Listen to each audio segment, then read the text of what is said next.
왕정시대 주님의 기쁨인가 부담인가 라는 제목으로 함께 말씀의 은혜를 나누기를 소망합니다.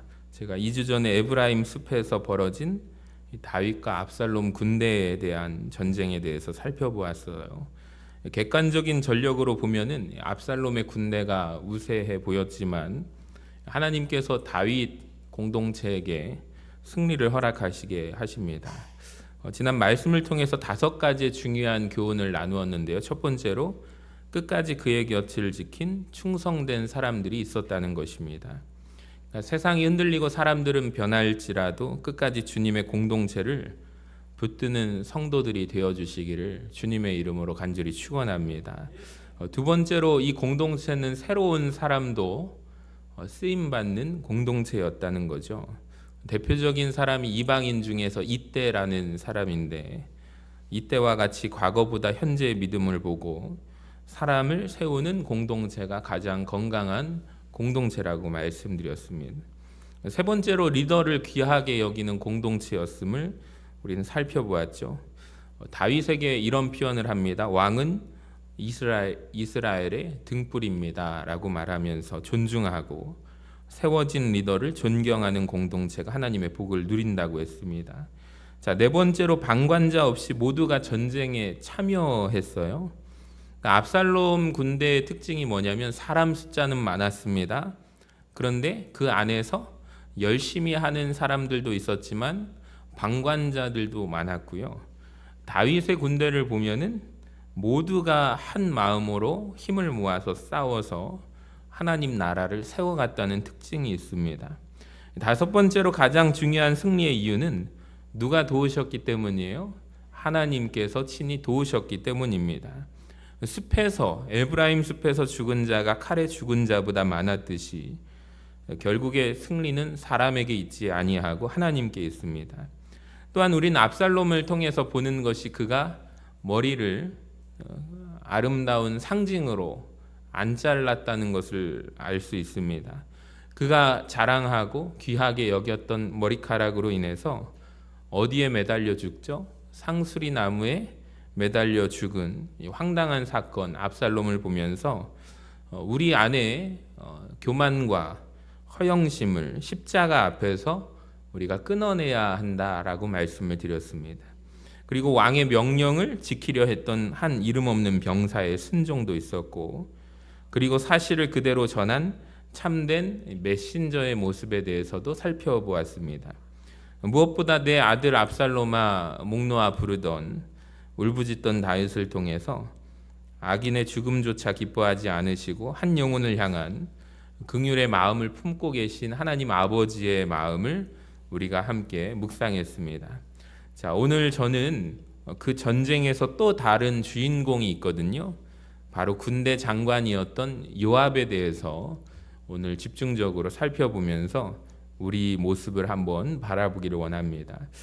요압은 저는 이렇게 생각합니다. 다윗의 가장 가까운 최측근이었고 평생 그의 인생에서 다윗을 섬긴 사람이었고, 하지만 다윗에게 부담이 된 인물이었다고 말씀드리고 싶어요.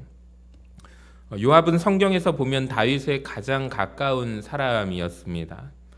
평생 다윗 곁에서 싸웠고요. 다윗 왕국을 세워가는데 아주 뛰어난 공을 세웠던 장군이 요압 장군이었습니다. 누가 볼 때 충성스러운 신하였고요.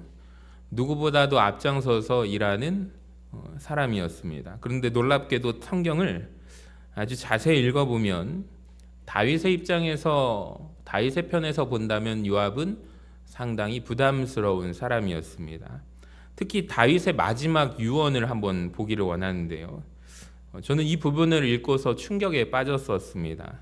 열왕기상 2장 1절부터 6절은 다윗이 죽음을 앞두고 솔로몬에게 남긴 유언을 기록하고 있는데요. 먼저 다윗은 아들에게 뭐라고 하냐면 하나님을 경외하라고 권면합니다. 열왕기상 2장 2절을 보세요. 너는 힘써 대장부가 되고 내 하나님 여호와의 명령을 지켜 그 길로 행하며 그의 법률과 계명과 율례와 증거를 모세의 율법에 기록된 대로 지키라. 자, 그런데 그 다음에 가장 먼저 꺼낸 사람이 누구냐면 바로 요압입니다. 5절과 6절을 한번 길지만 읽어볼까요? 시작. 스루야의 아들 요압이 내게 행한 일, 곧 이스라엘 군대 두 사령관 넬의 아들 아브넬과 예델의 아들 아마사에게 행한 일을 내가 알거니와 내 지혜대로 행하여 그의 백발이 평안히 스올에 내려가지 못하게 하라. 아멘. 여러분, 얼마나 충격적인 말씀입니까? 평생을 다윗 입장에서 자기를 위해서 싸웠던 군대 장관이라면 아마 이런 말을 할 것 같아요. 마지막 순간에 솔로몬아, 너는 이 요압 장관을 끝까지 지켜주어라. 잘 보살펴 주어라. 내게 충성한 종이니 은혜를 잊지 말고 베풀어 주어라. 이런 말을 해야 될 것 같은데요. 다윗은 오히려 뭐라고 해요? 그의 백발이 평안히 스올에 내려가지 못하게 하라. 다윗의 유언입니다. 다윗이 죽음을 앞두고 특별히 언급한 사람은 많지 않아요. 요압과 바르실레, 시므이 정도입니다. 이 바르실레에 대해서는 뭐라고 하냐면 솔로몬에게 은혜를 갚아주라고 말하고 시므이에 대해서는 지혜롭게 처리하라고 부탁을 합니다. 자, 그런데 요압에 대해서는 마지막 순간까지 마음속에 무거운 짐으로 남아있는 거예요. 왜 그랬을까요? 오늘 설교 제목이 바로 그것입니다. 제목을 한번 같이 읽어볼까요? 주님의 기쁨인가 부담인가. 그러니까 평생 교회를 섬기고 누구보다 앞장서고 열심히 봉사했고 사람들에게는 보여지는 모습은 충성된 일꾼으로 보여지는데 정작 하나님께 부담이 되는 존재가 된다면 여러분, 이것보다 두려운 일이 어디에 있겠습니까? 그러니까 오늘 말씀은 누구를 향해서 있는가 잘 들으시기 바랍니다. 신앙생활을 할 때 대충대충 하는 사람보다 오히려 오랜 시간 동안 신앙생활하고 또 앞장서서 신앙생활을 하는 사람들, 리더들에게, 섬기는 자들에게 더욱더 깊은 경고를 주는 거예요. 자, 그렇다면 과연 요압에게는 어떤 문제가 있었을까요? 우선 요압의 장점에 대해서 살펴보겠습니다. 요압이 가진 장점은 무엇이냐면 열정이 있는 사람이고요. 남들보다 앞장섰던 사람이라는 것입니다. 그의 장점을 우리는 인정해야만 합니다. 성경이 참 놀라운 것은 무엇이냐면 어떤 사람에 대해서 장점뿐만 아니라 단점까지로 그대로 서술하고 있다는 점입니다. 요압은 분명히 열정적인 사람이에요. 그는 뒤에서 방관하거나 구경하는 사람이 아닙니다. 언제나 앞장섰던 사람이 이 요압이었습니다. 이 다윗이 온 이스라엘의 왕이 되었을 때 가장 먼저 한 일이 무엇입니까? 기억나십니까? 예루살렘 성, 그 당시에 여부스 족속이 차지하고 있는 그 시온 산성을 정복하는 것을 최우선으로 삼게 되죠. 여부스 족속이 오랜 시간 견고하게 지키고 있었던 그 예루살렘 성이었기 때문에 누구도 쉽게 공격하지 못했습니다. 그때 다윗은 이렇게 선포합니다. 역대상 11장 6절에 먼저 여부스 사람들을 치는 자는 우두머리와 지휘관이 되리라 하였더니 스루야의 아들 요압이 먼저 올라갔으므로 우두머리가 되었더라. 그러니까 다른 사람들은 왕의 말 한마디에 우물쭈물하고 머뭇거릴 때 요압은 가장 먼저 순종해서 수로를 타고 올라갔던 사람입니다. 목숨을 걸었고 위험을 감수했고 생명을 걸었습니다. 그러니까 그 결과 그는 요압은 군대 장관이 되게 되죠. 또 성경은 계속해서 역대상 11장 8절에 맨 마지막에 보시면 요압이 성을 중수했더라라고 기록합니다. 그러니까 다윗이 시작한 일이라면 끝까지 따라가면서 함께 세워갔던 사람, 그 사람이 요압이었습니다. 이런 점에서 우리는 요압에게서 배울 점이 있습니다. 여러분, 하나님 나라를 세워가기 위해서는 앞장서는 사람들이 필요합니다. 책임을 회피하지 않고 헌신하는 사람이 필요합니다. 그래서 교회는 어떤 사람들을 리더로 세우는지 아십니까? 우리가 중직자들을 선출할 때 그 기준들을 세우는데 간단하게 말한다면 뒤에서 비판하기보다 먼저 앞에서 섬기는 사람들을 통하여 세워지게 하는 법입니다. 근데 여기에서 매우 중요한 질문이 있어요. 열심보다 더 중요한 것은 무엇일까요? 바로 마음의 내적인 동기거든요. 그러니까 많이 일하는 것보다 왜 일을 해야 하는지가 중요하고, 앞장서는 것보다 누구를 위해서 앞장서는지가 중요합니다. 하나님은 우리의 행동뿐만이 아니라 무엇을 보세요? 마음의 중심을 보시기 때문입니다. 다른 말로 마음의 내적인 동기를 보시는 분이 하나님이시기 때문입니다. 그래서 요압의 문제가 첫 번째로 무엇이냐면 그의 마음의 동기가 불순하다는 것에 있습니다. 이 겉으로 볼 때 요압은 어떤 사람이냐면 다윗을 위하여 헌신하는 사람처럼 보입니다. 그런데 그의 행동을 살펴보면, 깊이 보면 중심에는 하나님도 왕도 아니라 누가 자리하고 있냐면 자기 자신이 자리하고 있었습니다. 그는 왕이 되고 싶은 사람은 아니었습니다. 요압은 어떤 사람이냐면 왕 다음 자리는 반드시 누가 차지해야 돼요? 내가 차지해야 된다는 생각이 강했던 사람입니다. 자신의 권력과 영향력을 지키는데 누구보다도 민감했습니다. 그 대표적인 사건이 바로 아브넬과 아마사의 죽음입니다. 다윗의 입장에서는 넬의 아들 아브넬하고 화해하고자 했습니다. 근데 요압의 입장은 개인적인 이유와 정치적인 계산으로 그를 죽였습니다. 또한 훗날에 다윗이 아마사를 군대 장관으로 세우려고 할 때에 요압은 그때 그 역시도 아마사를 제거해 버리고 맙니다. 그래서 다윗은 죽기 직전에 솔로몬에게 말하는 거예요. 열왕기상 2장 5절을 보세요. 스루야의 아들 요압이 내게 행한 일, 곧 이스라엘 군대 두 사령관 넬의 아들 아브넬과 예델의 아들 아마사에게 행한 일을 네가 솔로몬 알거니와 그가 그들을 죽여 태평시대 전쟁의 피를 흘렸으니. 여러분, 왜 죽였습니까? 결국에 요압이 자기의 이름을, 자기의 위치를 지키기 위해서였습니다.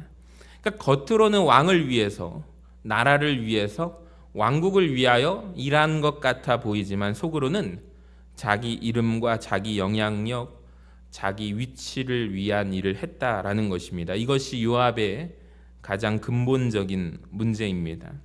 사랑하는 성도 여러분, 우리도 우리 자신을 돌아보아야 합니다. 질문을 드려보겠습니다. 여러분, 왜 봉사하십니까? 왜 직분을 감당하시나요? 왜 앞장서십니까?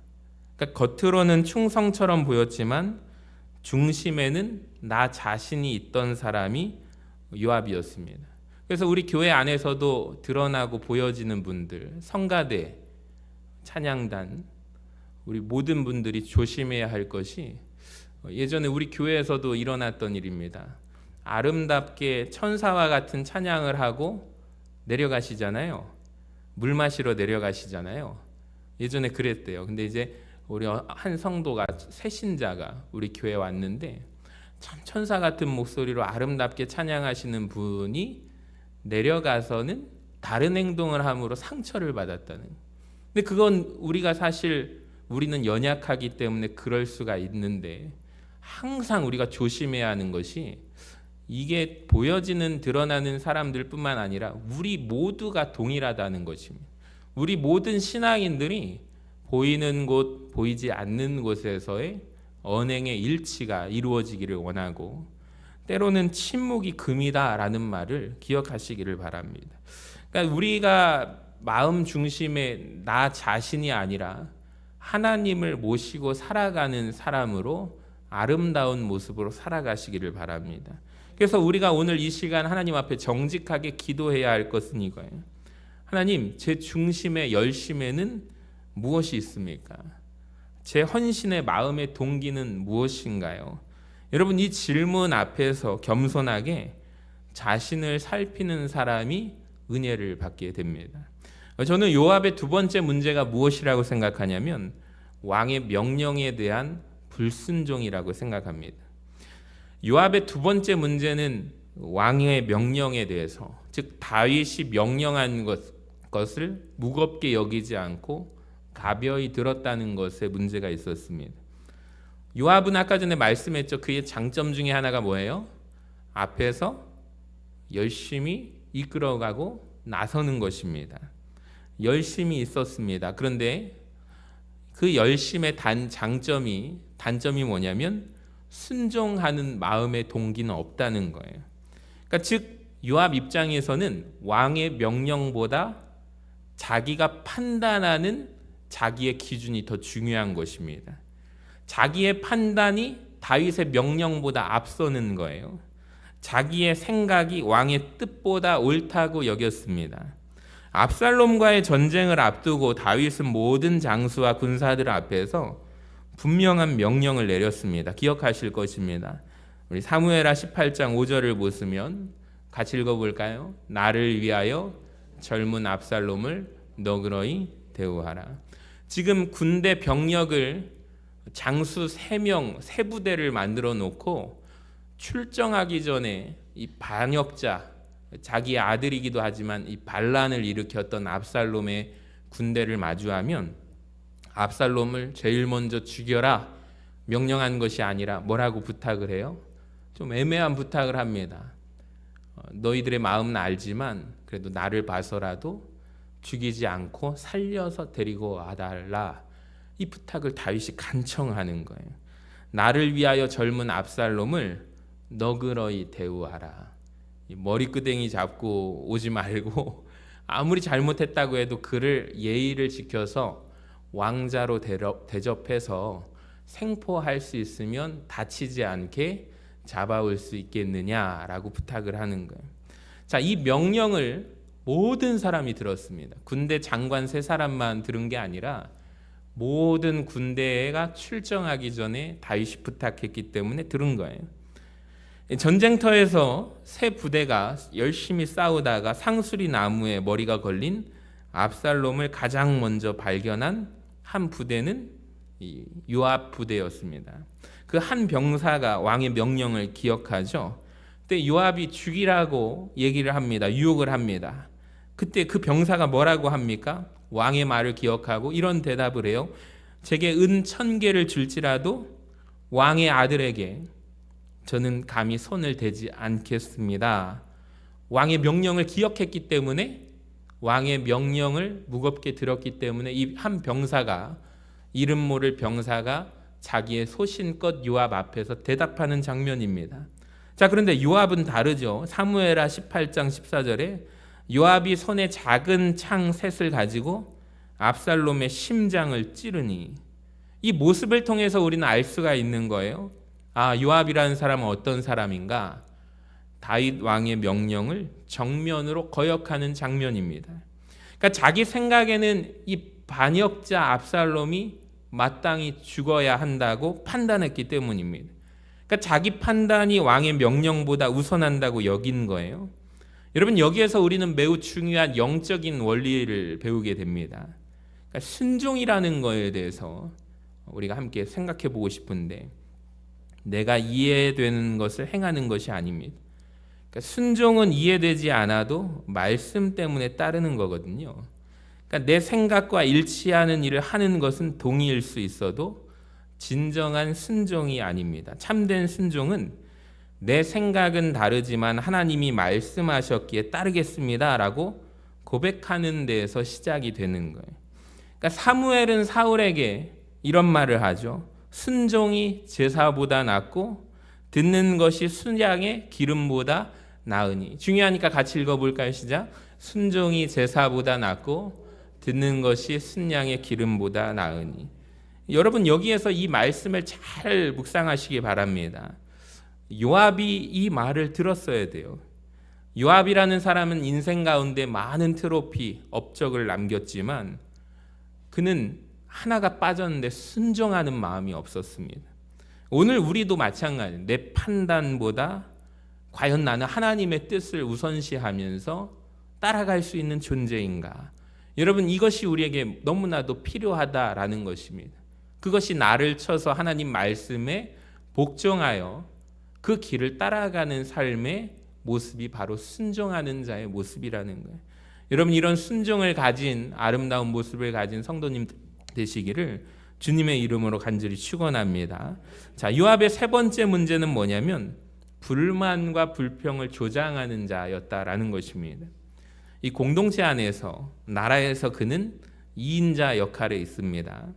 이 왕의 입장을 대변하고 아래 부하들을 통솔해서 분위기를 만들어가야 하는 사람인데 그는 불만과 불평을 조장했던 모습이 나옵니다. 단순히 자기의 생각으로만 생각하고 말하지 않는 사람이 아니라 그는 말하는 자였습니다. 자기의 생각을 다른 사람들에게 퍼뜨려서 나라를 혼란케 하는 사람이 요압이었습니다. 자, 오늘 본문 19장 2절에 보시면 1절도 중요한데 1절을 한번 읽어보시고 2절에 같이 읽어봅니다. 시작. 왕이 그 아들을 위하여 슬퍼한다 함이 그날의 모든 백성에게 들리매 그날의 승리가 모든 백성에게 슬픔이 된지라. 아멘. 이 당시에 승리하고 돌아온 부대가 상황 가운데 생각해 보면 다윗은 성 안에 있습니다. 성 안에서 뭐 하고 있죠? 전령자 2사람이 와가지고 뭘 전하죠? 압살롬이 죽었다는 소식을 듣고 다윗이 슬퍼합니다. 성 안에서 다윗은 슬퍼하고 있고 요압과 군사들은 이후에 전쟁터에서 승리하고 돌아오는 중이었습니다. 다시 말해서 처음부터 군사들이 다윗이 슬퍼하는 것을 모두가 지켜본 것은 아닙니다. 가장 먼저 그 소식을 들은 사람은 누굴까요? 2인자가 싸움 갔다가 돌아왔습니다. 그러면은 그 사람이 들었을 거 아닙니까? 왕이 어떤 행동으로 우리를 지금 맞이하러 오는지 왜 안 나오는지 동태를 살피는 자가 요압입니다.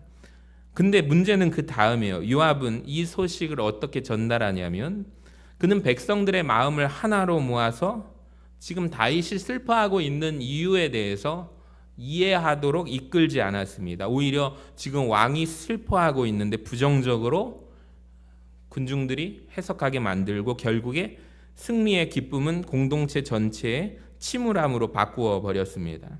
성경은 보세요. 그날의 승리가 모든 백성에게 2절 뒷부분에 무엇이 된지라? 따라합시다. 슬픔이 된지라. 여러분, 그날의 승리가 모든 백성에게 슬픔이 되었다고 기록을 해요. 그러니까 승리 자체에 문제가 있었던 것이 아닙니다. 승리를 해석하는 방식에 문제가 있었다는 거예요. 이해가 되십니까? 사랑하는 성도 여러분, 우리도 마찬가지. 우리도 인생을 살아가다 보면 내가 남들보다 어떠한 소식을 먼저 들을 때가 있습니다. 리더의 상황에 대해서 먼저 알 수도 있고요. 여러분이 교회의 형편의 소식을 누구보다도 제일 먼저 듣게 될 수도 있습니다. 여러분, 근데 중요한 것은 그 다음이에요. 들었습니다. 그 사실을 어떻게 전달하느냐가 저는 중요하다고 봐요. 이것은 같은 사람이라도 다른 사람들이 같은 사실을 들었을지라도 어떻게 말하느냐에 따라서 이 파급력이 달라지기 때문입니다. 이해가 되십니까? 같은 소식을 들었습니다. 말하는 것이 다릅니다. 공동체를 세워갈 수도 있고 누군가는 듣고서 말을 할 때 이 공동체를 흔들고 무너뜨릴 수도 있다는 거예요. 여러분 보세요. 저는 요압이 이때 어떤 말을 해야 할까 한번 보여주시기 바랍니다. 첫 번째로 저는 이 말을 할 수 있다고 생각해요. 왕이 지금 울고 있습니다. 왕의 입장에서 생각해 보면 아들이 죽었잖아요. 왕이 얼마나 마음이 아프시겠느냐. 우리가 함께 위로하자. 저는 이렇게 말할 수 있다고도 생각을 해요. 이게 첫 번째 방법이고, 요압이 두 번째 말할 수 있는 방법은 뭐냐면 왕이 지금 아들 생각만 하고 있으니 우리가 지금 전쟁에서 목숨 걸고 죽도록 싸워서 승리하고 온 것이 무슨 의미냐, 이렇게 말할 수도 있을 거라고 생각합니다. 여러분은 어떻게 말하시겠습니까? 전자의 방법대로 말하시겠습니까? 후자의 방법대로 말하시겠습니까? 각자의 성격과 성향에 따라서 누군가는 전자처럼 말하고 싶지만 그렇게 말이 안 나오시는 분들은 훈련하셔야만 합니다. 언어도 훈련받아야 합니다. 내 생각과 내 말의 언어가 바뀌기란 쉽지가 않습니다. 그래서 그 사람과 몇 마디 대화를 해보면 진단이 되는 거예요. 아, 이분은 부정적인 분이시구나. 교회를 세워가는데 좀 리더로서는 적합하지 않다 판단이 됩니다.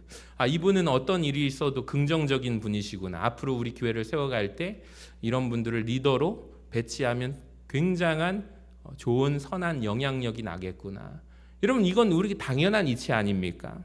우리가 후자처럼 말하는 분들도 자꾸 연습하세요. 전자처럼 말할 수 있도록 훈련 받으셔야 합니다. 저는 요압도 얼마든지 훈련 받을 수 있다고 생각해요. 왜 그러냐면 다윗 곁에서 평생을 2인자로서 모든 것을 알고 있지 않습니까? 내 왕의 장점과 단점도 알고 남들이 모르는 것을 내가 챙겨줘야 하는 것까지도 요압은 다 보았을 것입니다.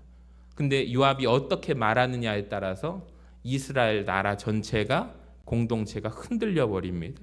결국에 요압이 말한 방법은 후자의 길을 택했습니다. 은연중에 왕에 대해서 리더를 향하여 불평과 불만을 조성했고 결국에 공동체 사기를 떨어뜨렸습니다. 성경은 잠언 16장 28절에서 이렇게 말합니다. 같이 읽어볼까요? 패역한 자는 다툼을 일으키고 말쟁이는 친한 이간하느니라. 여러분, 그러니까 말 한마디가 사람을 살리기도 하고 죽이기도 합니다. 그러니까 혀의 무서움이죠. 혀는 작지만 공동체 전체를 흔들 수 있는 큰 힘을 가지고 있습니다. 그러니까 우리는 어떤 사람이 되어야 할까요? 불평을 전하는 자가 아니라 여러분 믿음을 전하는 자 되시기를 바랍니다. 원망을 퍼뜨리는 자가 아니라 감사를 나누는 자가 되시기를 바랍니다. 공동체의 상처를 키우는 사람이 아니라 그 상처와 아픔을 싸매고 치유하는 사람이 되어야 할 줄로 믿습니다. 그래서 하나님께서는 우리에게 생명의 말을 전할 수 있는 언어를 우리에게 넣어주시고 맡겨주셨다고 저는 생각해요. 그러니까 우리의 입술이 언제나 덕을 세워가시기를 바라고 은혜를 끼치시기를 바라고 우리 교회를 하나 되게 하는 언어, 도구로 쓰임받게 되시기를 주님의 이름으로 간절히 축원합니다. 마지막으로 요압의 네 번째 문제는 불순한 태도에 있습니다. 하나님께서 세우신 왕입니다. 이스라엘은 다른 나라랑 다르죠. 다윗을 하나님께서 기름 부어 세워주셨습니다. 근데 그 왕을 대하는 태도가 불손합니다. 사무엘하 19장 5절 이하를 보면 전쟁에서 돌아온 요압을 보세요. 지금 한번 상상해 보시면서 왕을 만날 때 어떤 말을 하는지 슬픔에 잠겨있는 다윗에게 곧장 쳐들어갑니다. 보세요. 5절 이하입니다. 요압이 집에 들어가서 왕께 아뢰되 왕께서 오늘 왕의 생명과 왕의 자녀의 생명과 처첩들의 생명과 비빈들의 생명을 구원한 모든 부하들의 얼굴을 부끄럽게 하시니. 이어서 그는 요압은 더욱더 강한 말로 왕을 책망하죠. 6절입니다. 왕께서 미워하시는 자는 사랑하시며 사랑하는 자는 미워하시니이다. 만일 압살롬이 살고 오늘 우리가 다 죽었더라면 왕이 마땅히 여기실 뻔하였나이다. 그리고 마지막에 사실상 협박에 가까운 말을 합니다. 7절을 같이 한번 읽어봅니다. 시작. 이제 곧 일어나 나가서 왕의 부하들의 마음을 위로하여 말씀하옵소서. 내가 여호와를 두고 맹세하노니 왕이 만일 나가지 아니하시면 오늘 밤에 한 사람도 왕과 함께 머물지 아니할지라. 여러분, 물론 요압의 말 가운데 일부는 현실적인 측면에서 보면 일리 있는 말일 수도 있어요. 왜 그래요? 왕이 계속 슬픔에 잠겨 있으면 병사들의 사기가 목숨 걸고 싸워서 돌아온 군사들이 낙심할 수도 있기 때문입니다. 자, 그런데 문제는 무엇을 말했느냐보다 어떻게 말했느냐라고 저는 생각해요. 그러니까 요압이 제일 먼저 해야 될 태도는 무엇이냐면 저는 요압의 입장에서 자기의 잘못을 왕에게 고백했어야 한다고 생각합니다. 무엇을 잘못했습니까? 왕의 명령을 어기고 압살롬을 죽인 당사자가 누굽니까? 자기잖아요. 요압이잖아요. 그러니까 가장 먼저 요압이 왕에게 해야 할 말은 이 말입니다. 왕이시여, 제가 왕의 명령에 불순종했습니다. 제 판단이 너무나도 앞서서 제가 제 마음대로 압살롬을 죽였습니다. 저를 용서하여 주십시오. 여러분, 이 말을 해야 되지 않을까요? 저는 이게 우선이라고 생각하거든요. 근데 그는 회개하지 않아요. 오히려 왕을 책망하고 왕을 몰아세우고 압박을 가하는 모습이 요압의 모습입니다. 저는 여기에서 매우 중요한 영적인 교훈을 얻게 됩니다.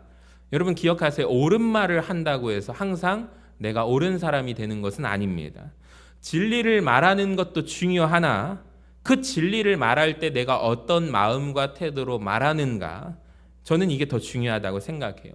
왜 그러냐면 진실을 말하면서 사랑을 잃어버릴 수 있고 맞는 말을 하면서도 그 사람의 마음이 교만할 수 있기 때문입니다.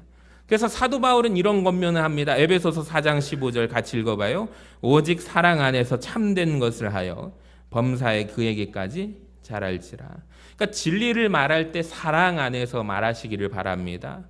권면을 할 때 겸손함으로 말씀하셔야 되고 책망을 할 때는 눈물로 책망해야 합니다. 요압에게는 이런 마음이 없었다는 거예요. 결국에 요압의 태도를 보면서 저는 진단을 내립니다. 결론은 하나입니다. 결국에 그는 교만합니다. 왜 요압은 이런 태도를 보일까요? 그 마음의 중심의 뿌리에 교만이 자리하고 있었기 때문이라고 저는 생각합니다. 그는 오랜 세월 다윗 같이 곁에 있었지만 공을 세워가면서 아마 그런 것 같아요. 자기를 자기도 모르게 특별한 존재로 여기고 생각했던 것 같습니다. 나는 왕에게 이런 말을 해도 되는 사람이야 라고 생각했던 것 같아요. 나는 이 나라에서 없어져서는 안 될 존재야. 내 판단이 맞아. 이 마음이 요압의 마음 깊이 내뿌리 내렸기 때문이라고 저는 생각해요. 결국에 이 교만한 마음이 왕의 명령을 무시하게 만들고 경쟁자가 보이면 제거하였고 왕 앞에서도 함부로 말하게 말합니다. 근데 성경은 분명하게 말합니다. 잠언 16장 18절에 교만은 패망의 선봉이요 거만한 마음은 넘어짐의 앞잡이니라. 당시 이스라엘에서 왕은 단순한 정치적 지도자가 아니라 하나님께서 기름 부으신 종이었기 때문입니다. 근데 요압은 하나님이 세우신 그 왕 앞에서 점점 겸손해지는 것이 아니라 점점 교만하고 왕을 무시하고 두려워하는 마음이 사라졌습니다. 그 결과 요압이 말하는 말이 거칠어지고 그의 행동은 과감해지고 그의 마음은 교만으로 가득 차게 된 거예요. 여러분, 그렇다면 요압의 이 마음을 보면서 요압이 하루아침에 교만해졌을까요? 저는 그렇지 않다고 생각합니다. 교만은 하루아침에 생기지 않습니다. 오랜 섬김과 익숙함 속에 조금씩 자라납니다. 이 요압의 모습이 우리 안에도 있을 수 있습니다. 어떻게 자라갈까요? 우리의 직분 연수가 오래될수록, 봉사가 길어질수록 여러분 우리는 더욱더 겸손해져야 할 줄로 믿습니다. 사랑하는 성도 여러분, 말씀을 준비하면서 한 번뿐인 인생, 평생 교회를 섬기고도 주님 앞에서 주님께서 나를 편하게 쓰실 수 있도록 나에게 많은 손잡이가 있어서 주님께서 언제나 찾으실 때 여기에 손잡이가 여러 개 달린 컵은 잡기가 편하실 것 같아요. 근데 저를 쓰시려고 할 때 이리저리로 고민하시다가 나는 열심히 섬긴다고 하는데 하나님 나라를 위해서는 나중에 보니까 내가 너 때문에 참 힘들었단다. 교회를 세워가려고 하는데 너로 인하여 참 어려웠단다. 그런 얘기를 듣는다면 얼마나 불행합니까? 우리가 사람들 앞에서 인정받는 것, 저는 중요하지 않다고 생각해요. 하나님 앞에서 인정받는 마음이 너무너무 중요하다라는 것. 평생 교회를 섬기고도 직분자로 주님께 부담되는 사람이 아니라 저는 주님의 기쁨되는 사람이 되시기를 바랍니다. 끝까지 순종과 겸손함으로 하나님께 인정받는 사람들 되시기를 주님의 이름으로 간절히 축원합니다.